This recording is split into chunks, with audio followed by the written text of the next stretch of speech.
నీకు దక్కదేమోరా. కొన్ని ప్రేమ కథలు ఎప్పుడు ఎక్కడ ఎలా మొదలవుతాయో ఎవరికీ తెలియదు.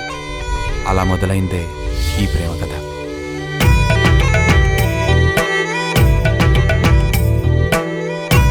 నిన్ను చూడాలని, నీ మాటలు వినాలని ఉండేది. నీ డ్రెస్ నీ సెలెక్ట్ చేయనా? ఫస్ట్ టైం ఒక అమ్మాయి నాతో క్లోజ్ గా మూవ్ అవుతుంది. దాన్ని మిస్ చేసుకోవడం నాకు ఇష్టం లేదు.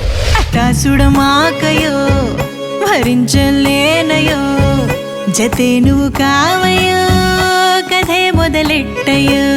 అయినా ఈ అమ్మాయిలంతా ఎందుకు ఇలా బిహేవ్ చేస్తారు? తన అందరిలాంటి అమ్మాయి కాదురా. అచ్చా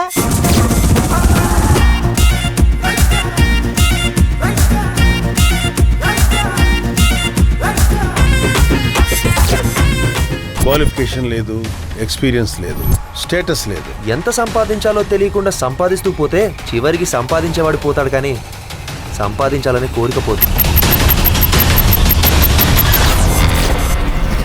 వాళ్ళు ఒకేసారి ఇద్దరు లేదా ముగ్గురు బాయ్ ఫ్రెండ్స్ ని మెయింటైన్ చేయగలరు ఎట్ ఏ టైం. తను వదలరా. తను నీ లైఫ్ లో ఇక లేదు. శ్వాసను కోసిందే ఊసే ఊపిరి తీసిందే. అమ్మాయిలు కనుక ఒక అబ్బాయిని నమ్మితే వాడి కోసం ఏదైనా చేస్తారు. అదే అబ్బాయిలు అమ్మాయిని నమ్మించడానికి ఏదైనా చేస్తారు. నీలా నీలా